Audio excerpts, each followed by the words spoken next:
দেবো প্রিফারেবলি আমার renal angle পর্যন্ত তোমার আঙুলটা যাবে। আমি উপরের দিকে এরকমভাবে হাত দিলাম, আই গট অ্যান্ড মাছ, আমি একটা মাছ পেলাম এখানে। এখন আমার টার্গেট হবে এই মাছটা উপরের দিক থেকে যখন আমি চাপ দিচ্ছি, নিচের দিকে আমি চাপ দিচ্ছি, যদি এক সময় দেখা যায় যে আমি উপর এবং নিচের দুই জায়গাতেই মাছটাকে ফিল করতে পারতেছি, this is called the bimanually palpable.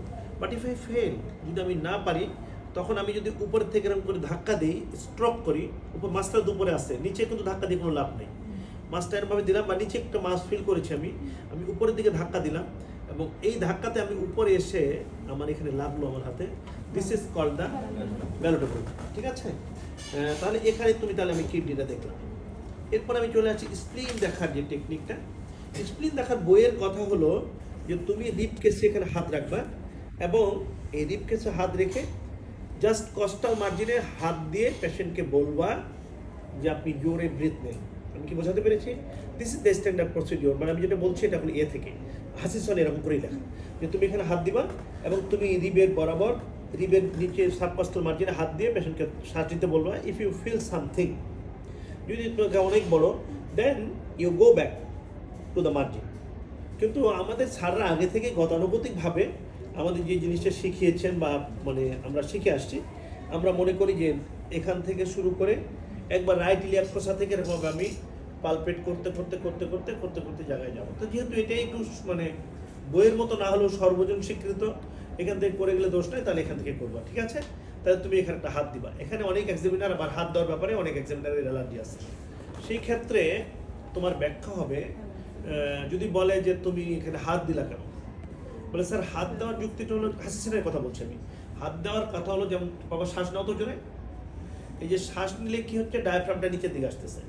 আমার উদ্দেশ্য শ্বাস নেওয়া তো ডায়াফ্রামটা নিচের দিকে নামবে এবং এটাকে পুশ করবে, অর্গানটাকে, যে কোনো একটা অর্গান থাকে সেটাকে পুশ করবে। এই পুশ করা অর্গানটা নিচে যদি আসে, তাহলে আমি ফিল করতে মানে যদি নট পালপেবল হয় তাও পালপেবল হবে মানে। আমি যদি এরকমভাবে ছেড়ে দিয়ে মানে ওকে শ্বাস দিতে বলি, তাহলে আমি যে বাতাসটা ভিতরে আসলো, আসার কারণে তার ভার্টিক্যাল ডায়ামিটার এবং side by side transverse and ইন্টারপোস্টের ডায়ামিটার সবই বাড়লো।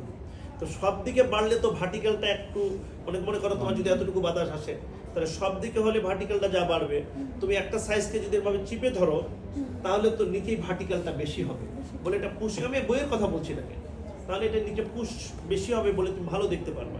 এই জন্য এটা উদ্দেশ্য হাত দেওয়ার, অন্য কিছু নাই। তাহলে আমি এখান থেকে পালপেট করতে করতে যাচ্ছি। আবার লম্বা শ্বাস নাও। Before starting of palpation you have to ask the patient বা কোনো জায়গায় ব্যথা, if there is any pain, কোনো জায়গায় ব্যথা আছে এটা জিজ্ঞেস করে নিতে হবে বাস। তারপরে এখানে দিয়ে বাবা তুমি সবসময় মুখের দিকে পেশেন্টের তাকাবো, মানে কোন সময় যে মনের অজান্তে পেশেন্ট ফেসটাকে উইন্স করে ফেলছে, তুমি এরা বলেই বুঝবে এক্সামিনার। তাহলে তুমি এখান থেকে দেখতে থাকবে। লম্বা শ্বাস, লম্বা বাবা, লম্বা।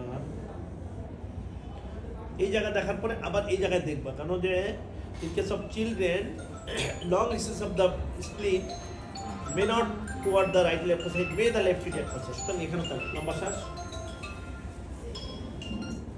লম্বা। দেখা হলো, এখন তুমি কোনো কিছু পাও নাই, বাবা একটু কাঁথো কোনো দিকে, কাঁথো একটু কাঁথো। এরকম কাঁধ হওয়ার পরে হাতটাকের মধ্যে বাবা লম্বা শ্বাস নাও তো, লম্বা। তুমি যদি এরভাবে না পাও, declare sir spleen is not palpable.